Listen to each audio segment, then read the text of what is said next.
We produced this report as part of our science program or environment series called Down to Earth for the French news channel France 24, which is broadcast internationally. And it's a 6-minute weekly report that covers a raft of science and environmental topics. And this particular one is called Dying Soil, the Invisible Crisis at Our Feet. And we called it invisible for 2 reasons, one being that soil, alive or dead, is not something that you can immediately see with a naked eye. And secondly, it's invisible in that it's not really spoken about at all. Well, we'd first heard about conservation agriculture through speaking with an NGO, and we didn't really think it was a topic that jumped off the page. We didn't really think that there was a news hook or anything really interesting to tell. But then we realised that actually conservation agriculture is a response to a problem. That's the problem of dying soil. And when you dig into that, you see that there's some really startling numbers around the health and the life of our soil, and that there's numbers such as the UN saying that there might only be 60 harvests left if we continue at the current rate. And to me this number was really striking, and we thought, well, what's happening is if our soil is dying, then there's simply a story there. And then we realized that some agribusiness companies were quietly investing in this technique that Mairead was speaking about, and that was it. We thought, well, we have a solid story here.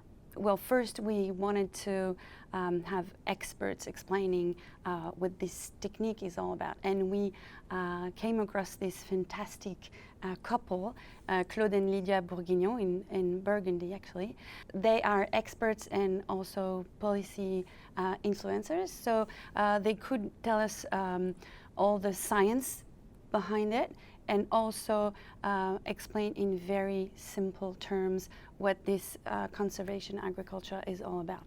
One of the biggest challenges was, of course, deciding whether or not to put Nestle in it. We're always really conscious of big multinationals knocking at our door asking for us to cover their green initiatives. And in this case here, Nestle had not come knocking, but we heard about it through an NGO. But the fact that Nestle was not at all publicising this was what we found interesting. The fact that they weren't rushing around trying to get media coverage on their trial with conservation agriculture meant that they were probably worried, but right now weren't ready to communicate. And so that's why we kind of knocked on their door and said, talk to us about it. One of the challenges when you're doing science stories for a major mainstream news outlet is to really appeal to a very general audience. When a science kind of magazine, they're talking to people that are already interested in science. So one of the interesting things for us is to really pitch it and put our level of understanding from the audience at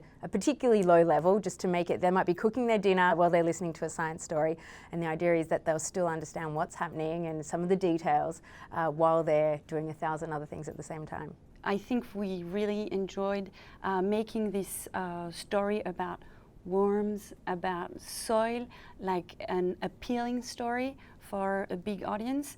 That was a bit of a challenge for us, I must say, but it was really interesting as a journalist. So France 24 is an international news channel based in Paris, and we have the chance to have 2 channels in one in English and one in French, and Mairead works for the English channel. I work for the French channel, and we've been working together for 10 years on the same show. So it's Down to Earth in English and it's Élémentaire in French. And so we do everything together, from finding the stories to reporting on the field, editing. You know, there's French and English and Arabic and Spanish, but the French and the English are really mirror channels of each other. So when we go out on the field, we go together as a team. I'm the presenter / producer for Marina, and she's the presenter / producer for me. So we go out on the field and do all the work with the cameraman, but really we are you might call it the director, producer, intern. We're doing everything really for the show when we're out on the field. And what's really interesting about it is that I benefit from Mairead's, let's say, Anglo perspective on things, and I hope she benefits from the French or European perspective on things.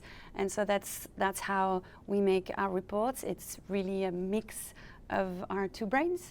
People always ask us what language we speak on the field, and the answer is we don't really know. So we're actually communicating, and at the end of a sentence, if you asked me what language did you speak, est-ce que je parle en français or je parle en anglais, I wouldn't know. I just know I got my message across and she understood. So we have our own made-up language. It's a mix of French and English, and it's only understandable by us.